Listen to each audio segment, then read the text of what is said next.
Imagine waking up as a pharaoh, draped in gold, worshipped as a living god by an entire kingdom. But before you can even yawn, a priest is in your face, inspecting your teeth with gilded tools, muttering about your divine breath. Which, let's be real, smells more like last night's garlic feast than heavenly incense. This was the morning routine of ancient Egypt's rulers, where every moment of their lives was a bizarre mix of opulence and outright weirdness. Picture a young pharaoh, barely 15, sitting rigid as priests shave his head to purify him, while outside, his advisors plot who he'll marry. Probably his sister, because, keeping it in the family was apparently a divine mandate. Welcome to the unsettling, downright disturbing world of ancient Egyptian pharaohs, where luxury came with a side of paranoia, ritual, and some seriously questionable hygiene. Settle in, because we're about to unravel a life that's equal parts glamorous and grim. Close your eyes and picture ancient Egypt. Golden pyramids piercing the sky, the Nile's gentle hum, and pharaohs draped in jewels, worshipped as gods. Sounds like the ultimate gig, right? Power, luxury, your face carved into eternity. But here's the kicker. Being a pharaoh was less royal vibes and more royal nightmare. Imagine waking up knowing your breakfast might be poisoned, your sister's your wife, and your priests are low-key running the show. This wasn't just a crown. It was a cage. Tonight, we're peeling back the glittering curtain to reveal the disturbing truth of their lives. Rituals that'll make you squirm, family dramas that'd shock a soap opera, and an obsession with death that defined every breath. Drop a comment if you think you could survive a day in their sandals. Let's dive into the Nile's shadows, where being a god king came with some seriously unholy strings. So, you've just been crowned pharaoh. Congratulations! You're a living god. The sun rises because you decree it, the Nile flows at your divine whisper, and every soul in Egypt bows so low they're practically eating sand. Sounds like the ultimate power fantasy, right? But before you start imagining a life of endless worship and golden thrones, let's slam on the brakes. Being a pharaoh wasn't a VIP pass to eternal adoration. It was a soul-crushing, 24/7 grind of rituals, rules, and priests who acted like they owned the place.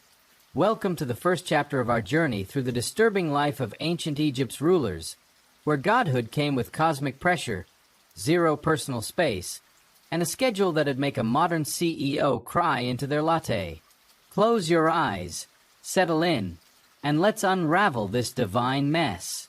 Picture dawn in Thebes, 1400 BCE. The sky's blushing pink, casting a soft glow over limestone palaces and the Nile's gentle ripples. Inside a royal chamber, a young pharaoh, let's call him Amenhotep, 15 and still fumbling with his linen kilt, stirs on a reed mat. He barely gets a yawn out before the priests barge in, a swarm of bald, coal-eyed men clutching golden tools, papyrus scrolls, and an air of self-righteous urgency. They're not here to serve breakfast or fluff his pillows. They're here to purify him, because apparently, a god king can't just splash water on his face and call it good. No, Amenhotep's day kicks off with a ritual bath, Nile water poured from golden pitchers. Fingers crossed it's not from the part where the hippos do their morning business. A priest mutters about aligning his soul with Ra, the sun god, while another pokes at his teeth with a gilded reed, praising his divine breath. Newsflash, after last night's garlic-soaked duck and a side of gritty flatbread, it's about as divine as a camel's yawn. Amenhotep sits there, trying not to gag, wondering if gods ever get a sick day. This wasn't just a quirky morning routine. It was a high-stakes performance with the universe as the audience. Egyptians believed their pharaoh was Horus incarnate, the falcon-headed god, and a direct descendant of Ra.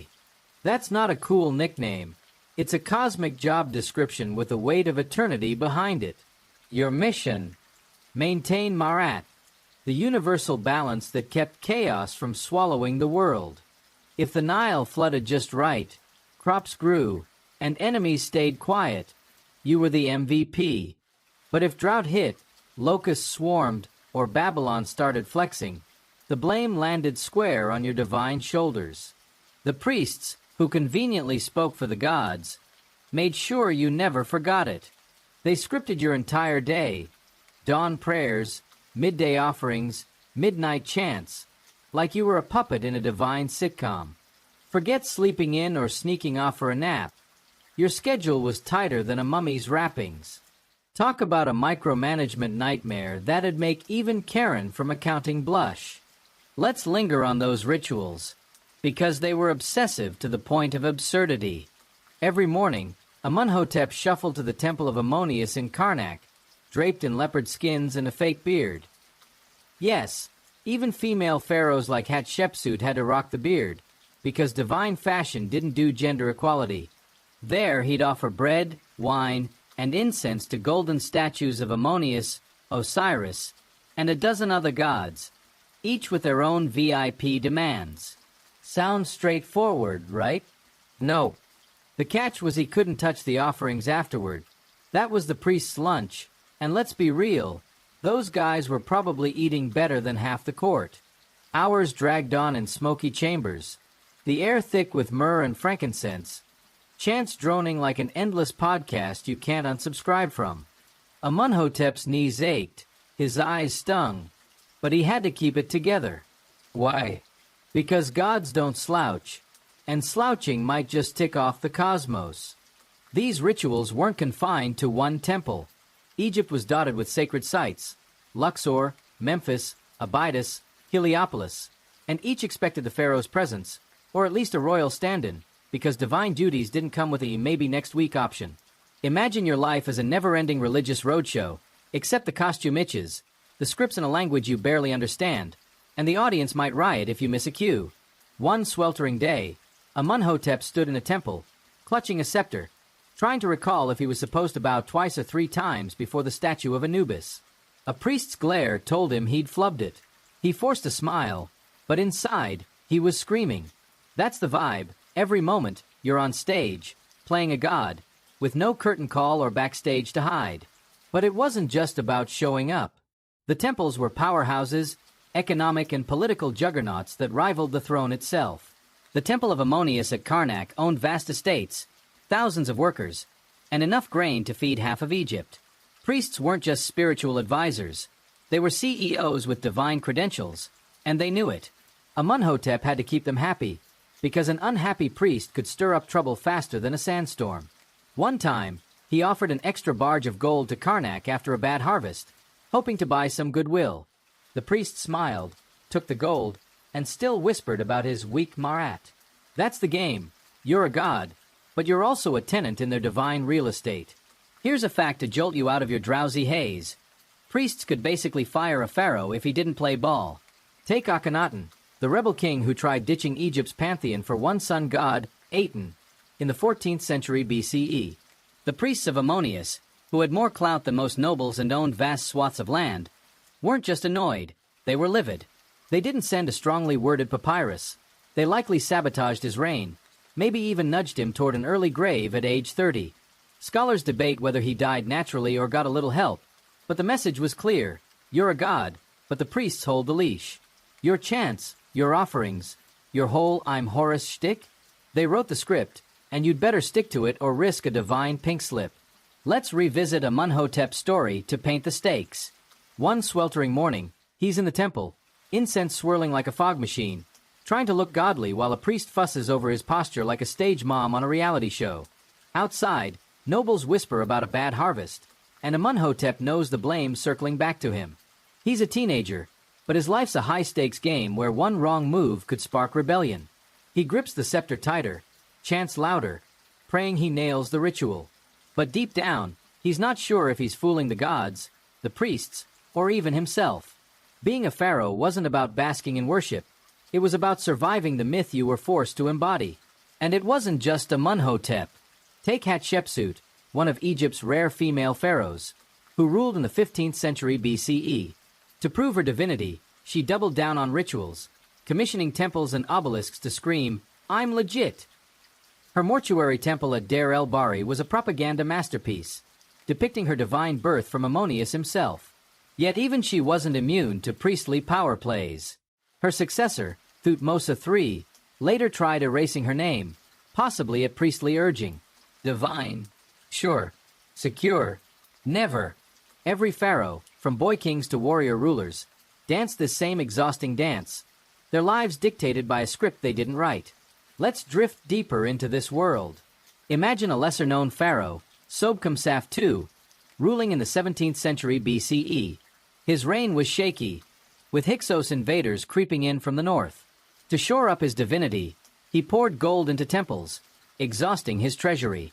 One day, he led a ritual at Edfu, offering a rare white bull to Horus. The crowd cheered, but a priest's cold stare told him it wasn't enough. Later, his tomb was robbed, some say with priestly blessing. That's the trap. You're a god, but your power's only as strong as the priest's approval.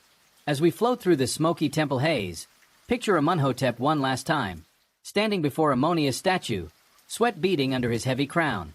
He's not just a king, he's a teenager trapped in a divine cage, every chant a reminder of his lack of control.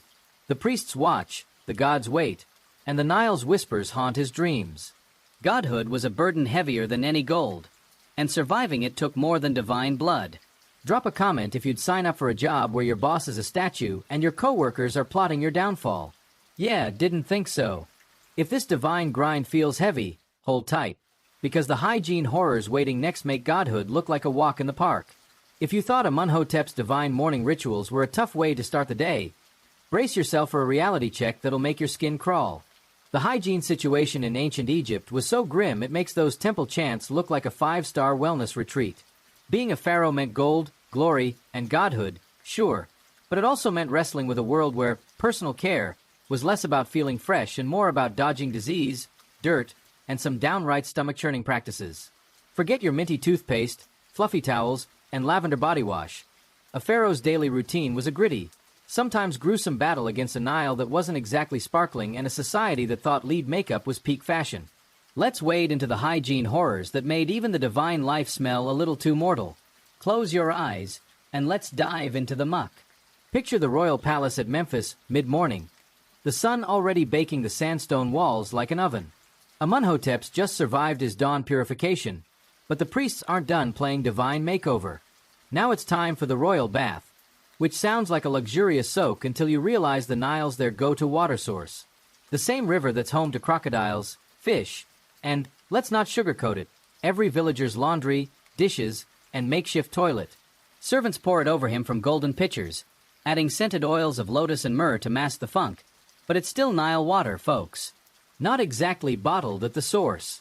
Amenhotep stands there, shivering in the morning chill, while a priest chants about cleansing his divine essence. He's probably just praying he doesn't catch a parasite or step on something slimy. Talk about a morning routine that's more survival mode than spa day. Bathing was a big deal, but not because it kept you squeaky clean. It was a ritual to maintain your godhood, like a cosmic car wash for your soul. Pharaohs got the deluxe package: oils, copper scrapers to slough off dead skin, even lotus flowers floating in the tub for that Instagram-worthy aesthetic.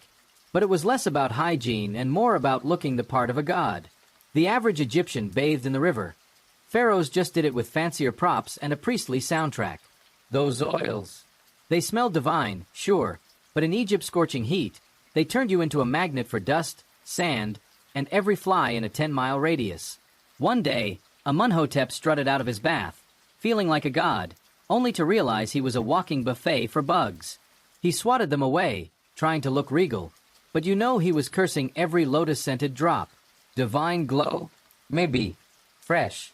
Not a chance. Now, let's talk about the head-shaving situation, because this was commitment on a whole other level. Pharaohs, male and female, went fully bald, not for a bold fashion statement, but to dodge lice, which didn't care if you were a god king or a goat herd. Every few days, priests wielded bronze razors, scraping Amenhotep's scalp while he gritted his teeth against the tug and burn. To seal the deal, they slathered on natron, a drying salt used in mummification. Yes, the same stuff they'd pack your corpse with later. That's right, they were low-key practicing for your funeral while you were still signing royal decrees. Natron stung like a sandstorm, leaving your scalp raw and tight, but Amunhotep had to smile through it, because gods don't wince. One time, a priest got overzealous, nicking his scalp. Blood trickled, and Amunhotep nodded like it was all part of the divine plan. Inside, he was probably dreaming of a world where razors weren't a daily torture device. But the head shaving wasn't just about lice. It was a cultural flex. Baldness signaled purity, a blank canvas for divine perfection. Pharaohs wore wigs to compensate, elaborate weaves of human hair or palm fiber that screamed, "I'm a god." The catch: those wigs were a nightmare. In Egypt's heat, they trapped sweat and dust, turning your head into a portable sauna. One sweltering afternoon, Amunhotep's wig slipped during a procession through Thebes. He froze mid-wave, praying no one noticed. A priest whispered, "Divine gesture," and the crowd bought it, but Amunhotep knew he'd dodged a PR disaster. Drop a comment if you'd wear a sweaty wig to look divine. Yeah, thought so. And the teeth? Oh, the teeth were a horror show. Egyptians were obsessed with bread, but their flour came with a hidden crunch. Sand from stone-ground mills. Every bite was like chewing a desert, grinding down enamel faster than a sandblaster. Pharaohs had toothpaste, a gritty mix of crushed rock, mint, and sometimes ash, but it was about as effective as brushing with gravel. Mummies tell a grim story. Tutankhamun's jaw was riddled with abscesses, Ramses II's teeth worn to stubs by his 60s.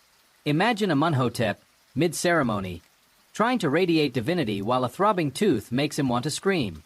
Priests offered spells to banish the pain demon, but let's be real, those were as useful as a papyrus umbrella in a monsoon. One time, he tried a cure, chewing cloves mixed with honey, but it just glued his teeth together, making him mumble through a prayer. The priest spun it as divine contemplation, but you know he was mortified. Here's a shocker to keep you hooked. Dental issues weren't just painful, they could be deadly. An abscess could spread, turning a bad tooth into a full-blown infection. Mummies show some pharaohs died young from sepsis that started in their mouths. Take Siptah, a 19th century BCE pharaoh who ruled briefly in his teens. His mummy shows a deformed foot and dental infections that likely weakened him. Even with their fancy pastes and divine status, they weren't immune. Imagine commanding an empire while your jaw is betraying you, and the best your doctors offer is a chant and some chewed leaves. Modern dentistry? We owe it a love letter and a bouquet. But the hygiene horrors didn't stop at teeth and baths. Makeup was non-negotiable. Kohl around the eyes to ward off glare and evil spirits. Sounds edgy, until you learn it was made from galena, a lead-based mineral. That's right, pharaohs were rocking toxic eyeliner daily, slowly poisoning themselves for that divine look. The lead caused headaches, dizziness, even organ damage over time. Mummies like Ramses III show traces of heavy metals, hinting at long-term exposure. Amunhotep applied kohl every morning, his eyes stinging, but he had to grin and bear it. Gods don't squint. One day, his kohl smudged during a temple offering, and he spent the rest of the ritual blinking like he had sand in his eyes. The priests called it divine tears. Sure, guys. Deodorant? Non-existent. Perfumes of frankincense, lotus, and saffron helped, but in Egypt's heat, you were one temple offering away from smelling like a camel market. Amunhotep once stood through a 3-hour ritual, his linen tunic sticking to his skin, praying no one noticed the sweat stains. Servants fanned him with ostrich feathers, but it was like trying to cool a furnace with a breeze. And clothing. Linen was light, but it wasn't exactly moisture-wicking. After a day of processions, Amunhotep's kilt was more swamp chic than divine elegance. He'd change before court, but the nobles still whispered, "Gods don't sweat? Tell that to the desert sun." Let's talk medical care, because it was another hygiene horror. Egyptian doctors were advanced for their time, setting bones, stitching wounds, but their toolkit leaned heavily on magic. Got a rash? Here's a spell and some crocodile dung ointment. Stomachache? Chew garlic and pray to Sekhmet. Amunhotep once had a fever, and his physician prescribed a paste of honey, natron, and, get this, moldy bread. It might have worked, penicillin vibes, but it tasted like a tomb. Mummies show pharaohs suffered from malaria, schistosomiasis, and parasitic worms from Nile water. Even divine blood couldn't save you from a parasite party in your gut. As we drift through this gritty reality, picture Amunhotep, fresh from his bath, coal smudging, scalp stinging, teeth aching, trying to look like a god while his human body betrays him at every turn. Every razor nick, every gritty bite, every natron burn chipped away at the myth of divinity. He endured it, because what choice did he have? But deep down, you know he dreamed of a world with soap, a decent toothbrush, and maybe a day without priests poking at him. Drop a comment if you'd survive a week without deodorant in ancient Egypt. This was the cost of godhood, a daily grind that left even pharaohs feeling less divine and more desperate. If you think shaving your head for lice was rough, brace yourself, because the real pressure came when every move you made was watched like a hawk. Literally. Being a pharaoh meant you were never alone. Not in your bath, not in your bed, and definitely not under the public's unrelenting gaze. Every gesture, every word, every blink was dissected like it held the key to the cosmos. Egyptians didn't see their ruler as just a king. They saw him as the glue keeping the universe from unraveling. Sneeze during a ceremony? Bad omen. Trip over your scepter? The gods are furious. Welcome to the suffocating world of public scrutiny, where a pharaoh's life wasn't about ruling. It was about performing perfection under a microscope that never blinked. This wasn't a job. It was a high-wire act over a pit of crocodiles, with an audience ready to pounce at the first wobble. Close your eyes, drift into this relentless spotlight, and let's see why even divine status couldn't shield you from pressure that'd make a modern celebrity quit. Imagine Amenhotep on a balcony in Karnak, 1400 BCE, his gold collar glinting under the midday sun. Thousands below chant his name, palms raised in worship like he's the second coming of Ra. He's waving, trying to channel Horus, but his heart's pounding like a war drum. Why? Because a hawk, Horus's sacred bird, just flew left instead of right. To the crowd, it's a sign. To the priests, it's a problem. To Amenhotep, it's another headache in a life where everything's a cosmic pop quiz. Egyptians believed their pharaoh's actions directly shaped Marat, the universal balance that kept chaos at bay. A good ruler meant floods, harvests, victory. A bad one? Drought, famine, war. No pressure, right? Except every move was watched. How he held his crook, how he sipped his wine, even how he walked, and the stakes were nothing short of life or death. This scrutiny wasn't just annoying, it was all-consuming, a shadow that followed you from dawn to dusk. Pharaohs were expected to perform miracles, or at least fake them with Oscar-worthy conviction. The Nile's annual flood was their Super Bowl, the event that defined their divine cred. If it rose just right, soaking the fields, Amenhotep was a hero, his name carved in temples. If it ran low, leaving crops to wither, whispers started. Priests hinted at divine displeasure, nobles eyed the throne, and peasants grumbled about empty pots. One year, the Nile barely rose, and Amenhotep spent nights in the temple, offering gold, wine, even a prized bull, begging Osiris for water. He was 16, but the weight of a nation's hunger crushed him. The flood came, barely, but the whispers didn't stop. That's the gig. Even when you pull it off, someone still got notes on your performance. Here's a fact to make you gasp. Failed floods could get a pharaoh killed. Not officially, of course. No one's chiseling "fired for bad weather" on your sarcophagus. But poison, a hunting accident, or a quiet coup, all on the table. Take Pepi II, who ruled for 90 years. Yes, 90, from age 6 to Methuselah status, in the Old Kingdom, around 2200 BCE. His marathon reign ended with famine and chaos, and by then, his divine glow was gone. His court likely saw him as a liability, and mummies hint some pharaohs met suspicious ends, their wine a little too bitter, their guards a little too slow. Imagine living with that sword over your head, knowing your next drought could be your last. Would you want to be a god if every hiccup was a potential death sentence? Amenhotep felt this pressure every day. During a festival for Ammonius, he led a procession through Thebes, carrying a golden statue that weighed more than a chariot. His arms burned, his back screamed, but he couldn't falter. Gods don't sweat. A priest whispered cues. Smile, raise the staff, don't look tired. Amenhotep obeyed, but his mind raced. Was the crowd cheering or judging? Was that noble in the back plotting? Was the Nile even going to flood this year? He was a teenager playing a god, but the audience wasn't clapping. They were waiting for him to fail. One misstep, and the priests would spin it as a cosmic warning. The nobles would sharpen their knives, and the peasants might start throwing more than flowers. This scrutiny wasn't just external. It seeped into your soul, turning every moment into a paranoia-fueled tightrope walk.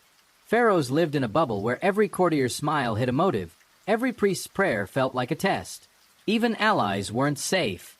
Take Horemheb, a general who became pharaoh after Tutankhamun's death in 1323 BCE. He erased his predecessors' names. Proving loyalty could flip faster than a Nile barge in a storm. Amunhotep once overheard advisors debating his divine fitness after a bad harvest. He smiled, nodded, and doubled his guards that night. That's the life. You're a god, but you sleep with one eye open, wondering who's slipping arsenic into your breakfast. And the omens. Oh, the omens were a nightmare. Egyptians saw signs everywhere. A stray cat in the palace? Sekhmet's angry. A comet streaking the sky? The gods are shouting. Amunhotep once spilled wine during a ritual. A tiny splash on the altar. The priests went into damage control, spinning it as a blessing to calm the crowd. But he saw their faces, doubt creeping in like a shadow. Priests could rewrite a spill, but not a famine. When the Nile failed, or locusts devoured the crops, the pharaoh was the scapegoat. One tale, half lost to time, tells of a pharaoh, name erased, who faced a mob after 3 dry years. He offered his crown to the river, a desperate plea for mercy. The flood came, but he didn't live to see it. Divine? Sure. Disposable? Absolutely. This wasn't just about floods or festivals. Every public moment was a test. During a military parade, Amunhotep had to ride a chariot, looking fierce while dodging potholes in Thebes' dusty streets. His generals watched, judging his strength. The crowd roared, but he knew some were sizing him up, wondering if he'd crack under pressure.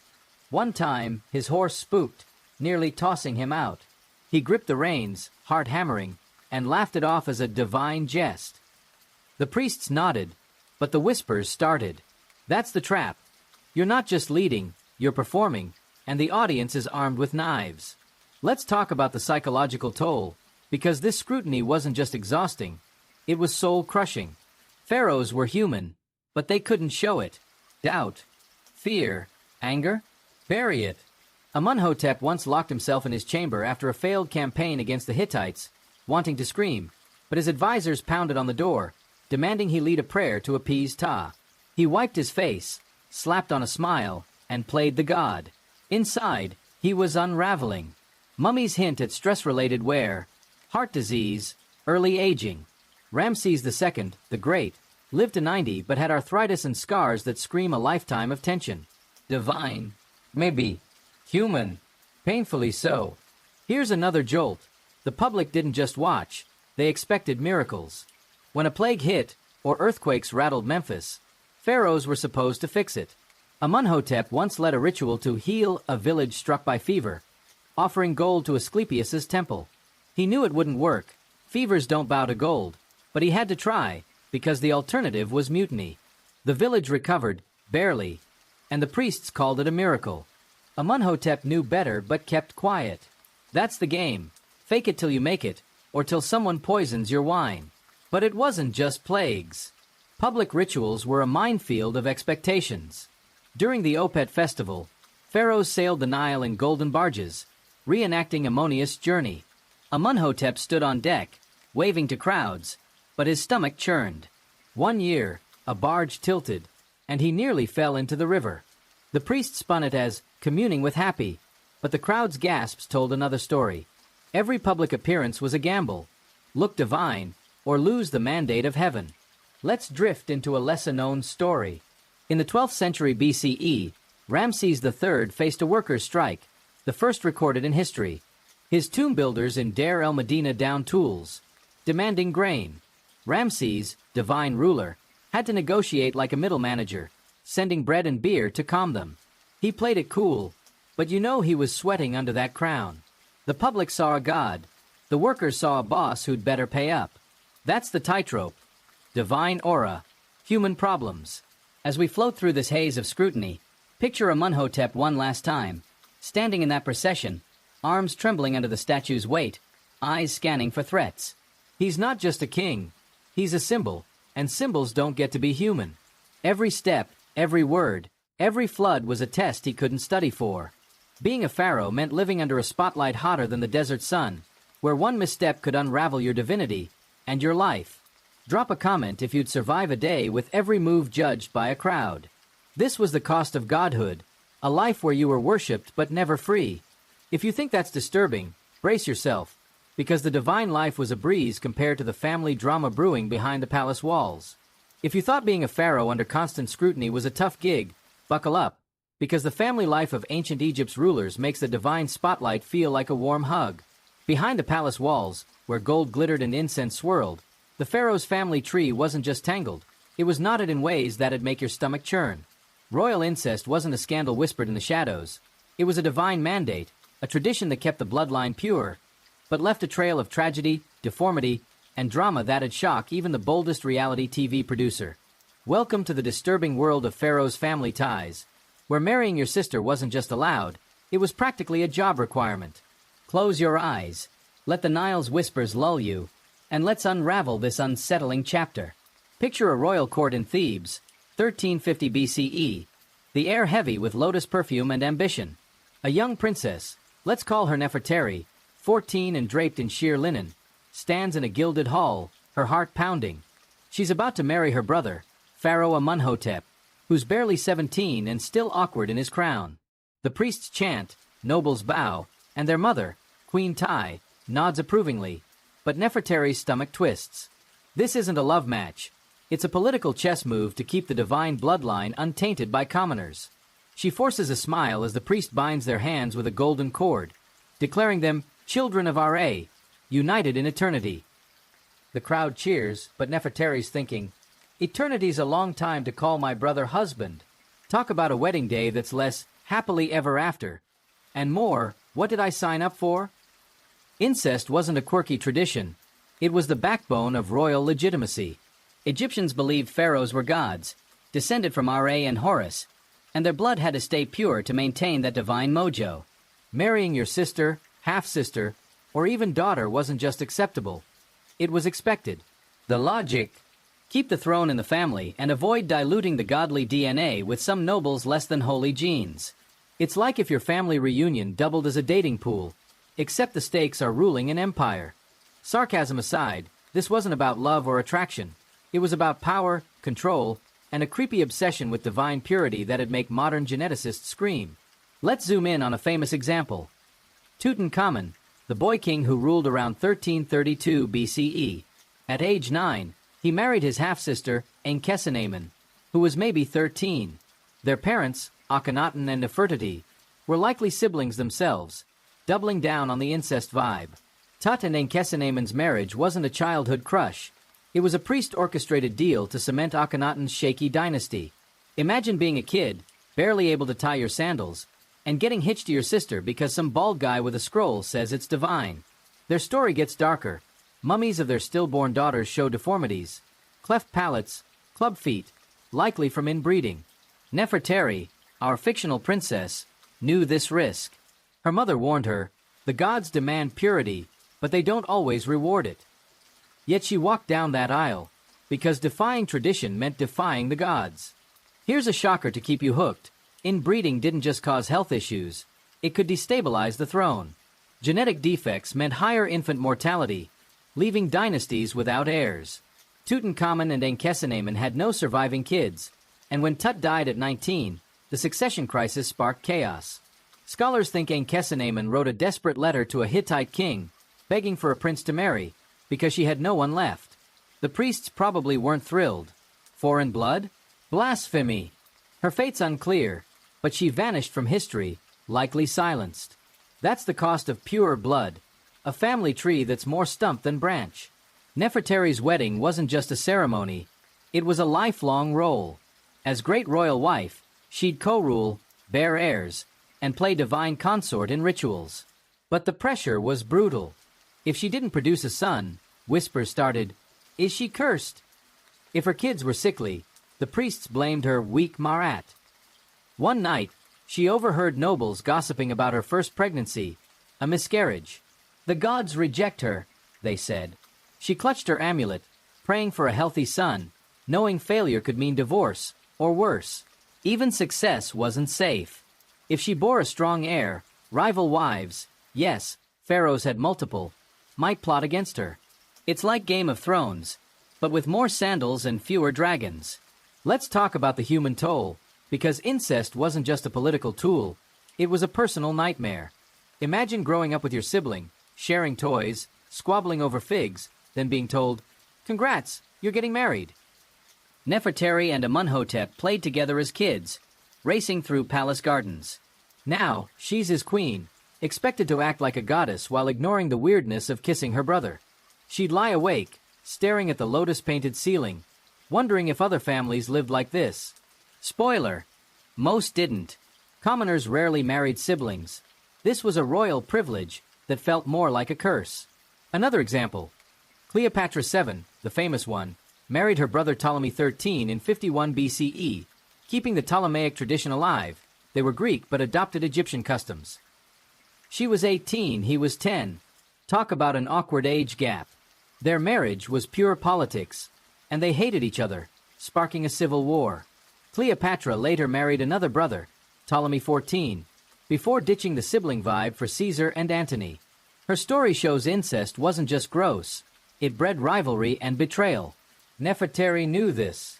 Her sister, a lesser wife, once slipped her a bitter drink. "For your health," she said. Nefertari poured it out. Heart racing. Divine family? More like divine dysfunction. Here's another jolt. Incest wasn't always consensual. Young princesses had no say. Take Meritaten, Akhenaten's daughter, possibly married to her father to bolster his reign. She was a teenager, thrust into a role she didn't choose, her life a pawn in divine chess. Nefertari felt this too. At her betrothal, she begged her mother, "Can't I marry someone else?" Tai's reply was cold. "You marry for Egypt, not for you." That's the trap. Your body, your future, your heart, all sacrificed for the throne. As we drift through this gilded cage, picture Nefertari at her wedding, hands trembling, bound to her brother by gold and tradition. She's not just a bride, she's a symbol, trapped in a divine script she didn't write. Every kiss, every child, every glance carries the weight of a dynasty and the shadow of its flaws. Drop a comment if you'd sign up for a family where your spouse is also your sibling. Yeah, didn't think so. This was the cost of divine blood, a legacy of love twisted into duty. If you think that's unsettling, hold tight, because being a child pharaoh was even wilder. Royal incest was disturbing enough, but imagine being a pharaoh before you've even hit puberty. In ancient Egypt, the throne didn't care about your age. If the gods chose you, you were ruling, whether you could read a scroll or still needed a nap. Child pharaohs weren't just rare quirks. They were a recurring reality, thrust into a world of power, plots, and priests who saw a kid in a crown as a puppet with divine perks. These pint-sized rulers faced adult-sized problems, from dodging assassins to navigating court intrigue, all while trying to figure out long division. Welcome to the bizarre high-stakes world of child pharaohs, where the throne was less a seat of power and more a target on your back. Let's drift into this unsettling chapter, lulled by the Nile's whispers. Picture a golden throne in Memphis, 1332 BCE, dwarfing a small figure draped in oversized linen. This is Tutankhamun, 9 years old, his feet dangling above the floor as priests and nobles bow. His crown's too heavy, his scepter's too long, and his coal-lined eyes are wide with confusion. Yesterday, he was playing with wooden chariots. Today, he's king of Upper and Lower Egypt, Horus incarnate, expected to keep Marat and fend off enemies. A priest, Vizier I, whispers commands. Raise your hand, nod, look divine. Tut obeys, but his mind's racing. Did he forget his lines? Is that noble smirking? Why does everyone keep calling him Living God? It's like being cast as the lead in a blockbuster, except the scripts and hieroglyphs, and flubbing a scene could get you killed. Talk about a childhood that's less playtime and more prime time for a coup. Child pharaohs weren't anomalies. Egypt's history is littered with them. When a king died young, like Akhenaten at 30, the throne often passed to a kid. Tutankhamun's dad left a messy legacy, ditching traditional gods for Aten and alienating half the court. Tut, barely out of sandals, had to clean it up. Priests saw him as a chance to restore Ammonius' power. Nobles saw a malleable pawn. Imagine being 9, your dad's dead, your mom's gone. and your advisors are less helpful uncle and more Machiavelli with a better tan. Tut's reign started with a marriage to his half-sister, Tutankhamun, 13, because nothing says stable dynasty like two kids playing house under priestly supervision. Sarcasm aside, these kids weren't ruling, they were ruled. Let's linger on Tut's daily life, because it was a masterclass in pressure. Every morning, he'd shuffle to the temple, tripping over his kilt, while priests chanted his divine titles. He'd offer incense, mimicking gestures I taught him, but his hands shook. Gods don't tremble, but 9-year-olds do. At court, nobles debated war with the Hittites, expecting his divine wisdom. Tut nodded, parroting ice words, but he barely understood the stakes. One day, he mispronounced a noble's name, and the room went silent. I covered it with a laugh, but Tut saw the glances. Doubt, ambition, danger. It's like being a CEO before you've mastered your times tables, with your board ready to vote you out. Drop a comment if you think a 9-year-old could handle your job. Here's a shocker. Child pharaohs were prime targets for assassination. A kid on the throne meant power vacuums, and Egypt's court was a snake pit of ambition. Tut's mummy shows he died at 19, possibly from a chariot accident or malaria, but some suspect foul play. I, his loyal vizier, became pharaoh after him, marrying Tutankhamun. Coincidence? Or a convenient accident to clear the path? Tut's youth made him vulnerable. Advisors controlled his decrees, guards his safety, even his food. One night, he woke to a servant hovering over his bed, checking the lamps. Tut's heart raced, but he stayed silent. Gods don't fear shadows, but kids do. Let's meet another child pharaoh, Pepi II, who became king at 6 around 2278 BCE. His reign lasted 90 years. Yes, 90. But his childhood was a puppet show. His mother, Queen Ankhesepi II, acted as regent, while nobles bickered over power. Pepi's earliest memory was a priest lifting his tiny hand to bless a harvest, while his mother whispered, "Don't cry." He didn't, but he wanted to. By 10, he was signing decrees he couldn't read, his shaky hieroglyphs mocked by scribes. One day, a noble joked about replacing him with his brother. Pepi froze, but his mother's glare silenced the room. That's the vibe. You're a god, but your throne's a tightrope, and everyone's waiting for you to fall. The psychological toll was brutal. Child pharaohs grew up fast, or didn't grow up at all. Tut's mummy shows a frail frame, possibly from inbreeding or disease, and stress didn't help. He'd lie awake, hearing palace whispers, wondering if tomorrow's wine would taste funny. Priests drilled him on rituals, nobles tested his wisdom, and the public expected miracles. One festival, Tut led a procession, stumbling under a heavy crown. The crowd gasped, but I spun it as divine humility. Tut knew better. He was a kid, not a god, and the weight was crushing him. Imagine your childhood swapped for a crown, your playmates replaced by plotters. It's like being trapped in a board game where every move's a trap. Here's another jolt. Child pharaohs often died young. Tut was 19. Sipta, another 19th century BCE kid king, died at 16. Their mummies show deformities. Tut's clubfoot, Sipta's twisted leg, likely from incest, plus diseases like malaria. Advisors didn't just guide, they manipulated, sometimes lethally. Sipta's regent, Tawasret, became queen after his death, raising eyebrows. Was it natural or a power grab? Tut's story hints at similar shadows. After a fever, he saw Iceface loom closer, checking his pulse. Tut recovered, but the fear lingered. That's the life. You're a god, but your advisors might be your grim reaper. Let's drift into a lesser-known tale.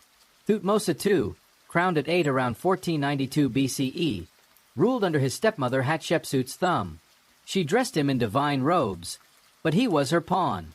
At a ceremony, he dropped a scepter, and nobles whispered, "Weak!" Hatshepsut's glare silenced them, but Thutmose felt it, the doubt, the danger. He died young, possibly poisoned, and Hatshepsut took the throne. Was it love or ambition? Thutmose never knew, but he learned early. Trust no one, not even family. As we float through this golden cage, picture Tut on his throne, feet dangling, eyes wide, surrounded by adults who bow but don't believe. He's not just a king. He's a child trapped in a divine script, every nod a gamble, every day a test. The crown's too heavy, the stakes too high, and the shadows too close. Drop a comment if you'd want to rule an empire before your 10th birthday. This was the cost of a child's throne. A childhood stolen by power. If you think that's wild, brace yourself, because the fight for the crown got even bloodier. Child pharaohs had it rough, but the fight to secure the throne, or steal it, was where the real claws came out. In ancient Egypt, succession wasn't a tidy handover of the crown. It was a deadly game of ambition, betrayal, and blood, where family members turned into enemies faster than you could say, divine mandate. Pharaohs didn't just rule. They had to survive a court where siblings, mothers, and even wives plotted to grab the throne or secure it for their own. Welcome to the cutthroat world of succession intrigue, where the palace was less a home and more a snake pit, and the prize was godhood itself. Let's drift into this dark chapter, lulled by the Nile's whispers, and unravel the plots that made royal life a divine soap opera. Picture a dimly lit chamber in Thebes, 1479 BCE, the air thick with incense and tension. Queen Hatshepsut, Egypt's female pharaoh, sits on a golden throne, her eyes sharp despite the coal. Her stepson, Thutmose III, a boy of 10, stands beside her, crowned but powerless. She's regent, but everyone knows she's the real ruler, her divine beard strapped on, her decrees carving her name into history. Across the room, a noble, let's call him Senenmut, her rumored lover and advisor, watches a rival, Vizier Uzeriman, whose smile hides a knife. Uzeriman's sister is Thutmose's wet nurse, whispering dreams of his sole rule. Hatshepsut knows the game. Every nod, every gift, every whispered prayer is a move to push her off the throne. She grips her scepter, smiling, but her mind's racing. Will it be poison, a coup, or a tragic accident? This isn't a family. It's a battlefield, and the crown's the prize. Succession wasn't a simple king dies. Heir rises, deal.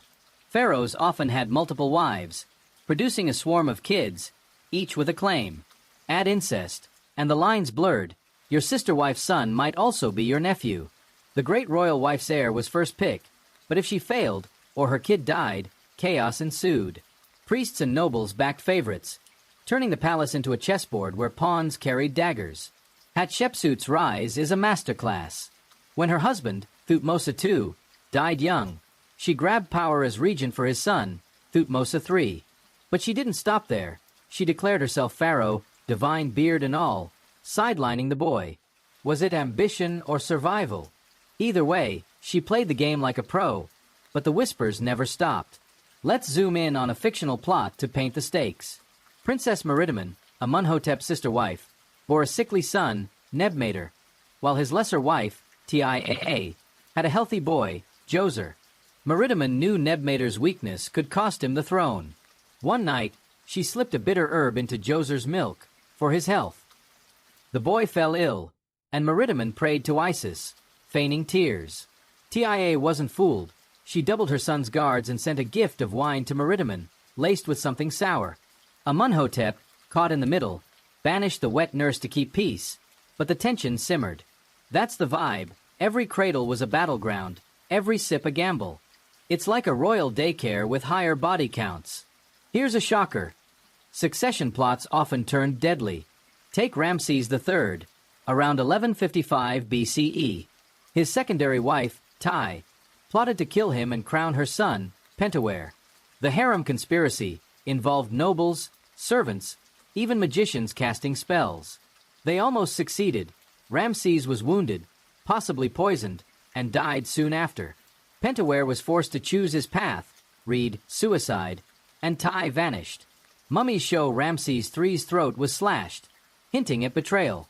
Imagine Meridiman's fear, knowing her son's life hung on her next move, or Tai's rage, plotting revenge. The throne wasn't won, it was survived. Real history backs this up. After Tutankhamun's death at 19, his widow, Enkesenamun, faced a succession crisis. With no heir, she wrote to a Hittite king, begging for a prince to marry, a desperate move to avoid Vizier Ice grasp. The prince, Zenanza, was murdered en route, likely by Ice orders. I married Enkesenamun and took the throne, erasing her from history. Was it love or power? Either way, She was a pawn in a game she couldn't win. Meridiman felt this too. At a banquet, she caught I's successor, Hormheb, eyeing Nebmater. She doubled his food tasters. Heart pounding. That's the life. Every feast could be your last. Let's talk about the players, because succession wasn't just about heirs. It was a team sport. Mothers were fierce. Queen Tai, Akhenaten's mom, maneuvered her son onto the throne, sidelining rivals. When he died, she backed Tut, keeping power tight. Nobles played dirty too. Senenmut, Hatshepsut's advisor, carved his image in her temple, a bold move for a commoner. Was he her lover, her puppet, or both? He vanished when Thutmose III grew up, likely retired permanently. Priests had skin in the game, backing heirs who'd fund their temples. After Akhenaten's Aten fiasco, they pushed Tut to restore Ammonius, securing their wealth. It's like a royal reality show, but the losers don't get voted off, they get buried. The psychological toll was crushing. Pharaohs lived in paranoia, knowing family could be fatal. Amenhotep once found a scorpion in his sandal. Accident or assassination? He burned the sandal, said nothing, but watched his wives closer. Heirs felt it too. Thutmose III, sidelined by Hatshepsut, grew up resentful, later defacing her monuments. Was it revenge or priestly orders? Either way, he learned young. Trust no one. Meridiman's son, Nebmater, grew pale, sensing his mother's fear. At 6, he asked, "Will I be king?" She lied. Of course, but her hands shook. That's the cost. A childhood poisoned by ambition. Here's another jolt. Succession wasn't just about men. Women played hardball. Nefertiti, Akhenaten's wife, may have ruled as pharaoh, some say as Neferneferutin, after his death. Her tomb's empty, her fate unknown. Did she die, or was she erased? Tasret, a 19th century BCE queen, seized the throne after Siptah's death, but her reign ended in civil war. These women weren't just consorts. They were warriors in a man's game, and the stakes were lethal.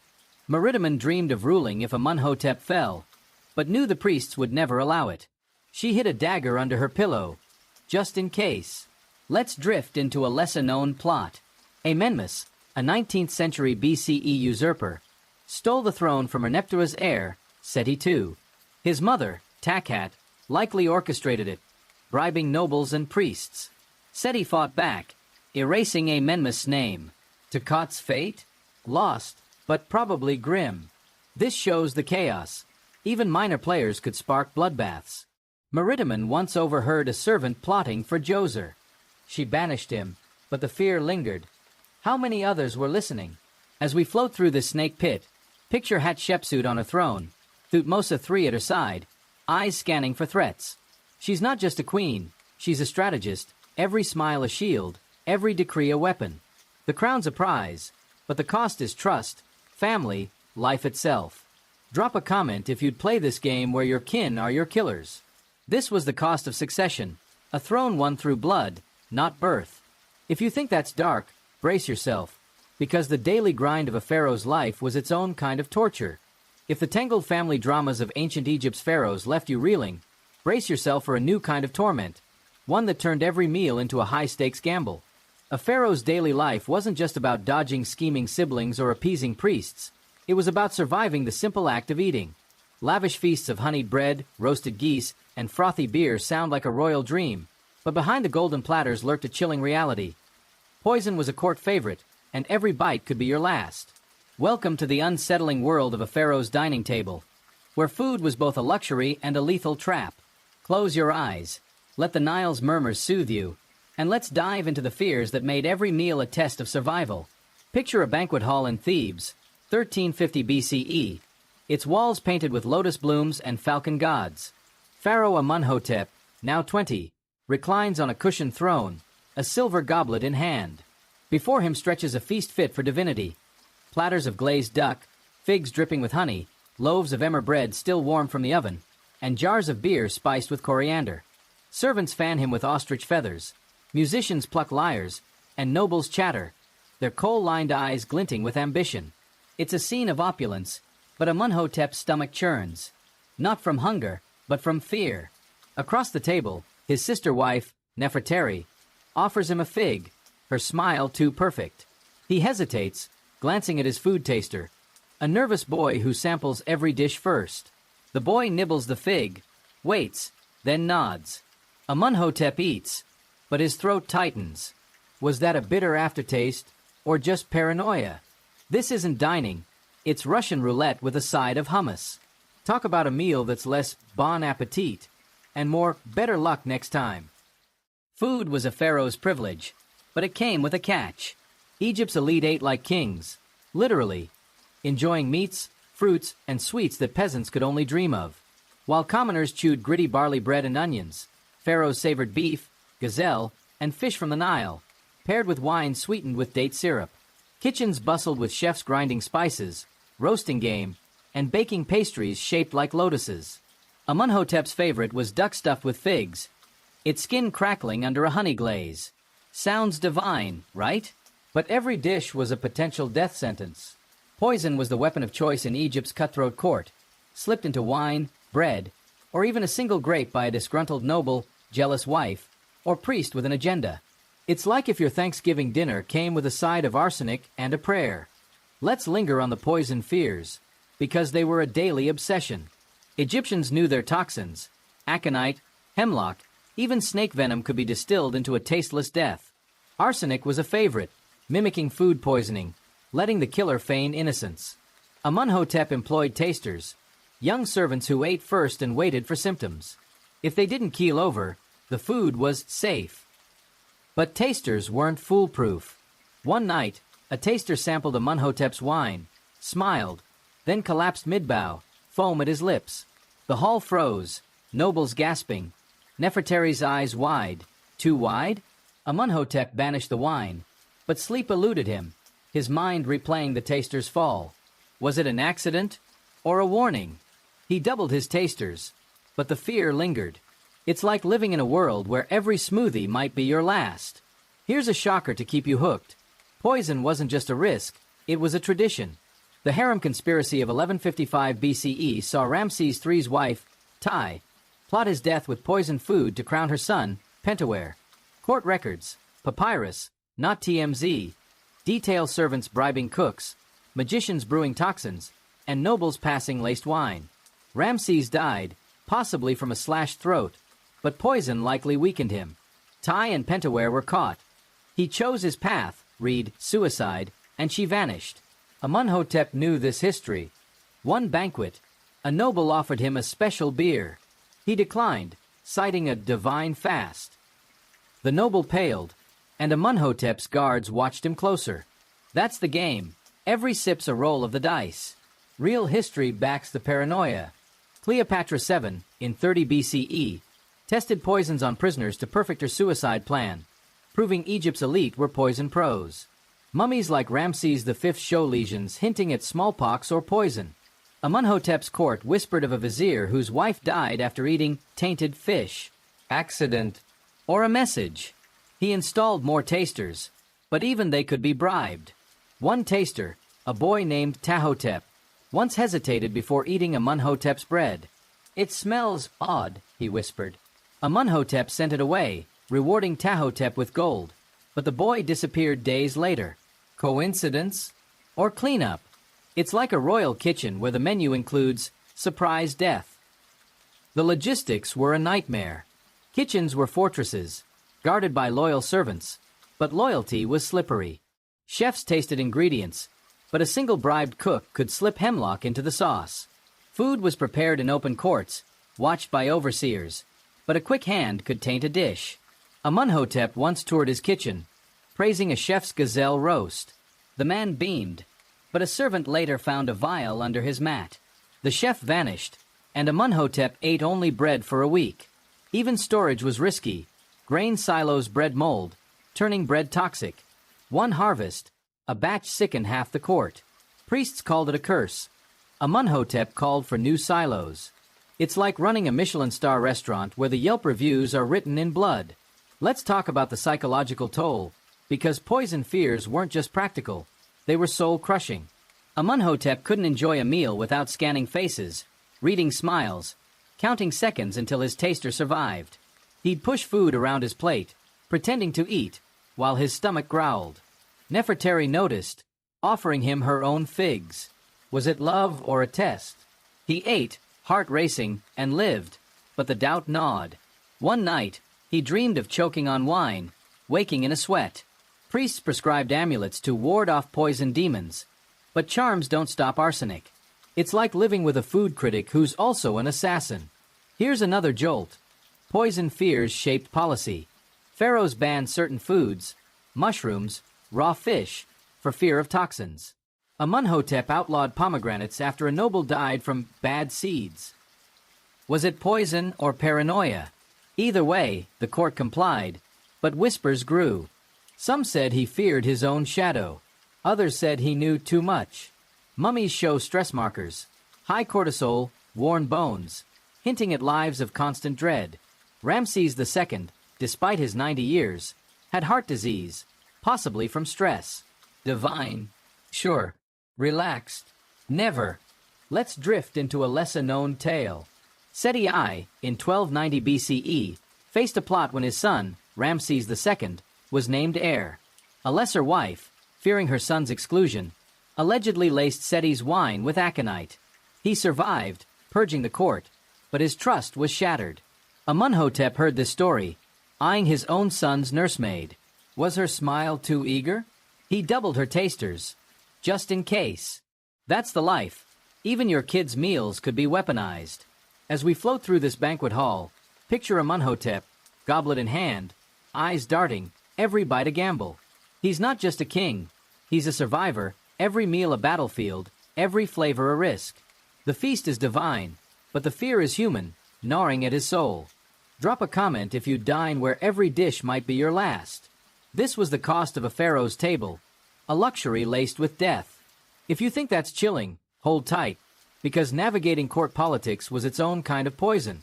If poison fears made every pharaoh's meal a gamble, navigating the snake pit of court politics was like playing chess with vipers, and losing meant more than just the crown. A pharaoh's daily grind wasn't just about eating or praying. It was about outsmarting a court full of nobles, priests, and generals who smiled to your face while sharpening knives behind your back.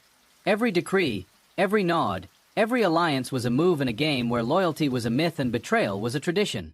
Welcome to the treacherous world of ancient Egypt's court, where being a god king meant juggling egos, dodging plots, and praying your allies didn't turn on you. Let's drift into this shadowed hall, lulled by the Nile's whispers, and unravel the politics that made ruling a daily dance with danger. Picture a throne room in Memphis, 1350 BCE, its alabaster walls glowing under torchlight. Pharaoh Amenhotep, now 22, sits on a golden throne, his crook and scepter heavy in his hands. Around him, nobles in pleated kilts bow low, their faces masks of devotion. To his right, Vizier Rekhmire, a silver-haired schemer, offers a scroll of trade deals. To his left, High Priest Thamos, bald and coal-eyed, murmurs about temple funds. Behind them, General Hormheb, muscles taut, watches silently, his hand never far from his sword. The air hums with tension, each word a chess move, each glance a threat. Amenhotep nods, approving a deal, but his mind's racing. Did Rekhmire's smile flicker? Is Thamos' prayer too pointed? Why is Hormheb so quiet? This isn't a court, it's a battlefield, and the throne's the prize. Talk about a workday that's less team meeting and more survive the sharks. Court politics were a pharaoh's daily grind, a relentless test of wit and will. Egypt's power wasn't just in the throne, it was split among nobles, who owned land, priests, who controlled the gods, and generals, who led armies. Each had their own agenda, and Amenhotep had to balance them like a juggler with flaming torches. Nobles wanted wealth, tax breaks, estates, titles. Priests wanted piety, gold for temples, influence over laws. Generals wanted war, glory, loot, or a border to flex on. Pleasing one often meant angering another, and a wrong move could spark rebellion or worse. It's like running a corporate boardroom, but with more incense, fewer PowerPoints, and a higher body count. Let's linger on a key moment. One morning, Rekhmire proposes a trade deal with Punt for incense and ebony. It's a win for nobles, boosting their coffers, but Thamos objects. Temples need grain, not luxuries. Hormheb grunts. hinting the army's underfunded. Amunhotep feels the room's eyes, each faction waiting for his choice. He approves the trade but promises temple aid, a tightrope act. Later, Thutmose prays for his wisdom, his tone sharp. Amunhotep smiles, but his gut twists. Was that a warning? He doubles Reckmeyer's guards, just in case. That's the politics. Every decision's a landmine, every ally a potential traitor. Here's a shocker to keep you hooked. Court politics could end reigns. Akhenaten, in 1353 BCE, tried reforming religion, worshipping Aten over Ammonius. Priests, led by Ammonius' cult, revolted, tanking his legacy. His mummy's missing, possibly destroyed, and his son Tutankhamun was forced to undo his work. Amunhotep knew this tale. One day, Reckmeyer suggested taxing temple lands. Thutmose's glare could have melted stone. Amunhotep deflected, citing divine harmony, but he saw Thutmose's hand clench. Was a plot brewing? He banned Reckmeyer's scribe from court, a subtle jab. It's like playing Risk, but the board's your palace and the pieces want you dead. Real history shows the stakes. Ramses III, in 1155 BCE, faced the harem conspiracy, where nobles and his wife plotted his murder. Court records detail bribes, spells, and poisoned blades. He died, possibly wounded, and the plotters were executed. Amunhotep's court had its own whispers. A noble, Thutmose, once offered a loyal guard for his retinue. Amunhotep declined, sensing a trap. Days later, Thutmose's estate burned. Accident or message? Amunhotep doubled his spies, led by a loyal scribe, Intef. One night, Intef reported a meeting between Thutmose and Horemheb. Was it temple talk or treason? Amunhotep didn't sleep, his mind racing. It's like a royal drama where the cliffhanger's your survival. The players were relentless. Nobles like Reckmeyer owned estates, controlling grain and labor. They'd push for favors, hinting at rebellion if ignored. Priests like Thutmose wielded divine clout. Temples owned a third of Egypt's land. A snub could mean divine curses, sparking riots. Generals like Horemheb held the army, a wild card in any plot. Horemheb later became pharaoh, erasing Tut's successors. Amunhotep balanced them with gifts, land for nobles, gold for priests, campaigns for generals. But it was never enough. One festival, he honored Thutmose with a statue. Reckmeyer's bow was stiff, his eyes cold. Amunhotep noted it, adding Reckmeyer's son to his guard, a hostage in disguise. That's the game. Every gift's a chain, every smile a strategy. Let's talk about the toll, because politics wasn't just a job, it was a mental marathon. Amunhotep couldn't trust anyone. His sister wife, Nefertari, advised him, but was she loyal or playing her own game? He'd lie awake, replaying conversations, searching for hidden knives. One night, he overheard Horemheb laugh about weak kings. Was it a jest or a jab? He doubled Horemheb's wine rations, a bribe masked as generosity, but the laugh haunted him. Mummies show stress, Ramses II's heart disease, Tut's frail bones. Amunhotep's hands shook during decrees, hidden under his cloak. Priests offered amulets for calm, but no charm stops a coup. It's like being a CEO with a boardroom full of sharks, and you're the chum. Here's another jolt. Politics shaped history.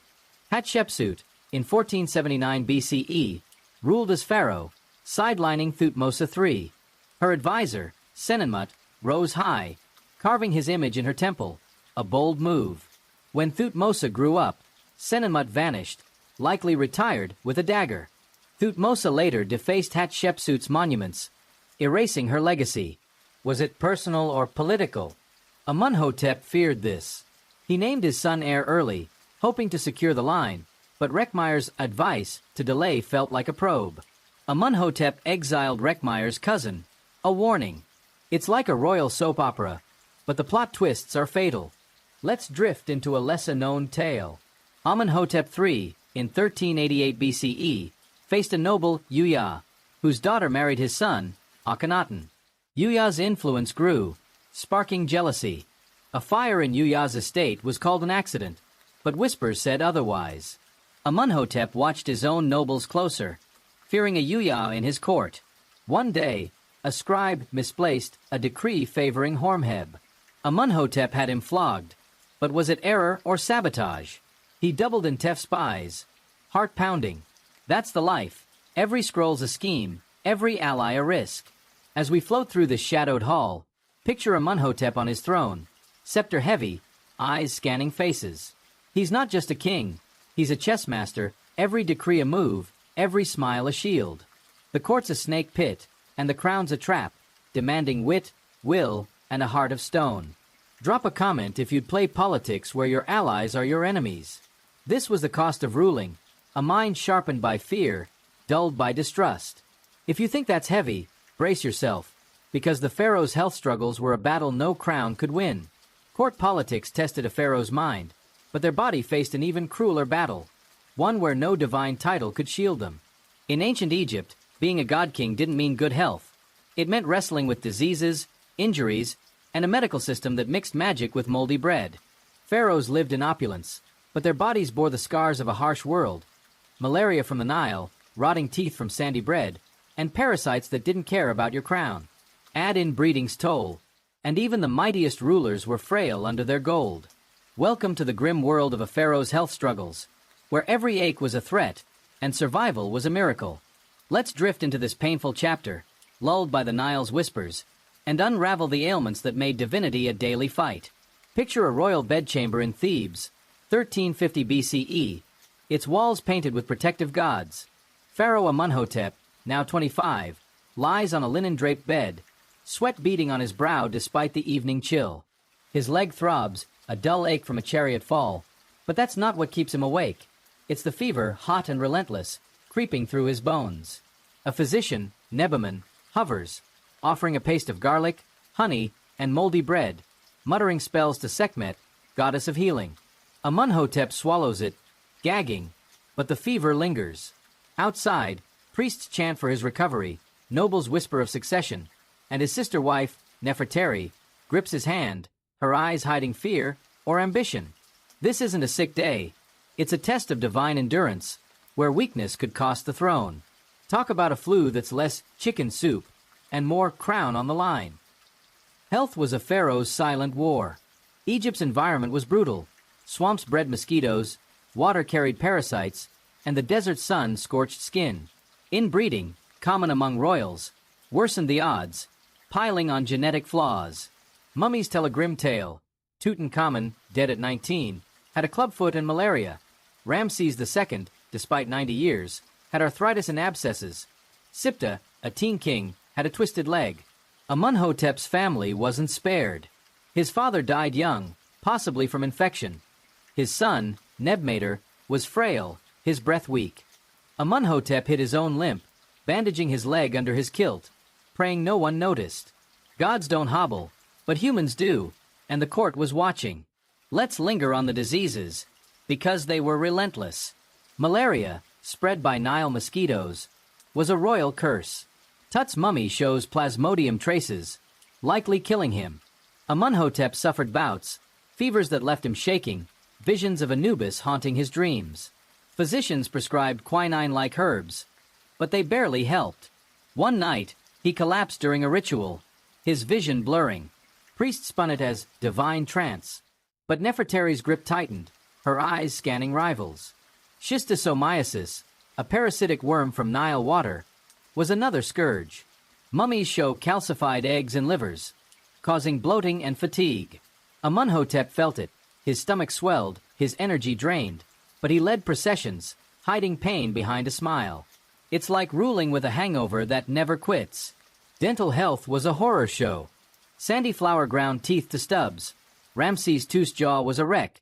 Tut's abscesses oozed. Amunhotep's toothpaste, crushed rock and mint, was useless. One tooth throbbed so badly he skipped a banquet, blaming divine meditation. Nebaman offered to pull it, using bronze tools and spells. Amunhotep refused, fearing infection or mockery. Mummies show sepsis from bad teeth killed some pharaohs.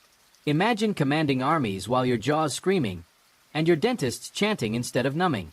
Drop a comment if you'd trade your dentist for a priest with a plier. Here's a shocker. Inbreeding made it worse. Incest, meant to keep bloodlines pure, bred defects, cleft palates, weak hearts, brittle bones. Tut's parents, likely siblings, passed on his clubfoot and scoliosis. Amunhotep's son, Nebmater, had a sunken chest, gasping during play. Nefertari wept, but priests blamed weak Marat. Geneticists now confirm inbreeding's toll, Habsburg-level chaos in Egypt's court. Amunhotep hid his own aches, fearing they'd call him cursed. One day, his knee buckled during a hunt. He laughed it off as divine jest, but nobles whispered, "That's the life. Your body's a traitor, and your court's taking notes." Medical care was a gamble. Egyptian doctors were skilled, setting bones, stitching wounds, but leaned on magic. For fever, Nebaman mixed moldy bread, early antibiotics, with spells. For pain, mandrake or opium, but overdoses were common. Amunhotep once took mandrake for a headache, waking to visions of Osiris. Was it healing or hallucination? Surgery was crude, trepanning skulls for demons, amputations without anesthesia. Mummies show botched procedures. Merneptah's leg wound festered, likely fatal. Amunhotep avoided knives, but when his leg swelled, Nebaman suggested cutting. He refused, opting for spells. It's like choosing between WebMD and a witch doctor, both with bad reviews. Injuries were another threat. Pharaohs hunted lions and rode chariots to prove strength, but accidents were common. Tut's broken leg, possibly from a chariot crash, weakened him. Amunhotep's fall left a scar, hidden under gold cuffs. One hunt, a hippo charged his boat. He speared it, but the jolt sprained his wrist. He led the feast, arms stiff, hiding pain. Nobles noticed, and whispers grew. Weak king, weak Marat. It's like being an action hero with no stunt double, and the audience wants you to fail. Let's talk about the toll, because health struggles weren't just physical, they were mental. Amunhotep lived in fear, every cough a coup signal, every ache a divine judgment. He'd wake gasping, checking his pulse, dreading weakness. Nefertari's concern felt like scrutiny. Was she loyal or plotting? Priests offered amulets, but no charm stops malaria. Mummies show stress.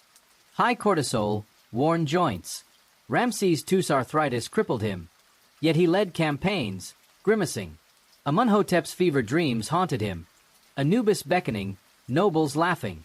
He'd pray to Thoth, hiding fear behind divine calm. It's like living with a chronic illness, but your job's to be immortal. Here's another jolt. Health shaped history. Amenhotep III, in 1388 BCE, was obese, with diabetes and dental decay. His mummy shows a man worn out, despite divine status. His son, Akhenaten, frail from inbreeding, pushed Aten worship, possibly seeking divine healing. Their weakness sparked priestly backlash, nearly toppling the dynasty. Amunhotep feared this.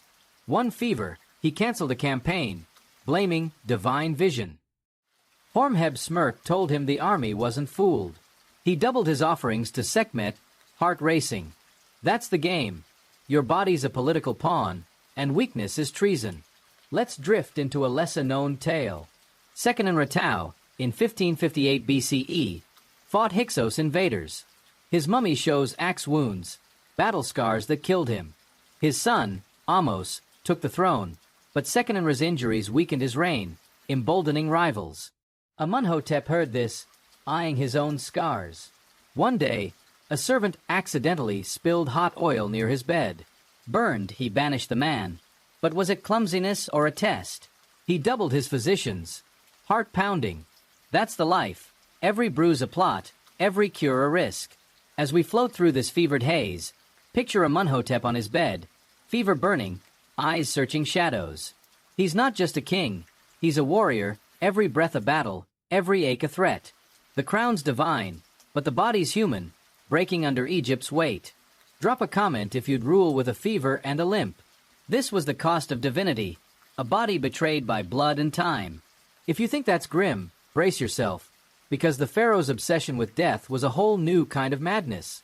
If the daily grind of a pharaoh's life, dodging poison, navigating politics, and battling ailments, felt like a relentless ordeal, their obsession with the afterlife took things to a whole new level of madness. In ancient Egypt, death wasn't an end. It was the main event, and pharaohs poured their lives, wealth, and sanity into preparing for it. Pyramids weren't just tombs. They were colossal bets on immortality, monuments to a god-king's ego and fear of oblivion. Building one was a logistical nightmare, a financial black hole, and a human tragedy, all for a shot at eternal glory. Welcome to the wild world of pyramid mania, where pharaohs gambled everything to cheat death. Close your eyes, let the Nile's whispers lull you, and let's unearth the obsession that defined their legacy. Picture the Giza Plateau, 2600 BCE, the desert sun blazing like a furnace. Pharaoh Khufu, 40 and weary from decades of rule, stands atop a limestone outcrop, his linen kilt flapping in the hot wind.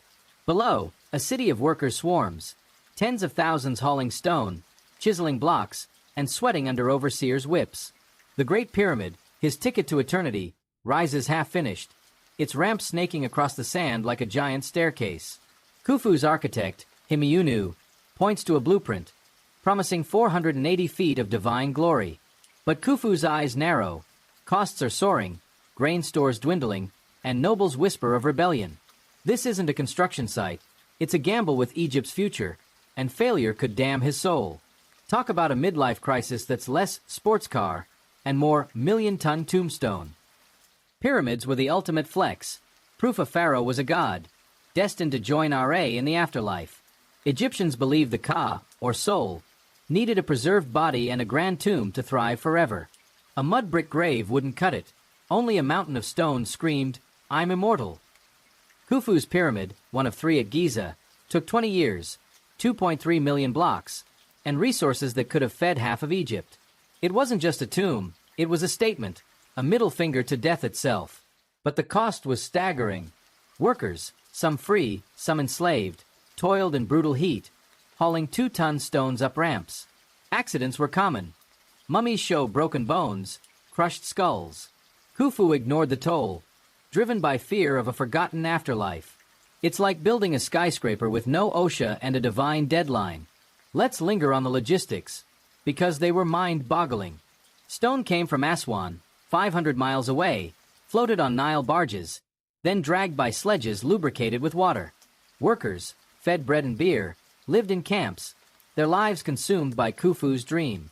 Overseers tracked every block, every ration, while priests blessed the site to ward off curses. One day, a ramp collapsed, killing dozens. Khufu offered gold to their families, but whispers grew. Were the gods angry? He doubled sacrifices, slaughtering bulls to appease Anubis, but the guilt gnawed. Nobles, squeezed for taxes, grumbled. Peasants, drafted for labor, cursed his name.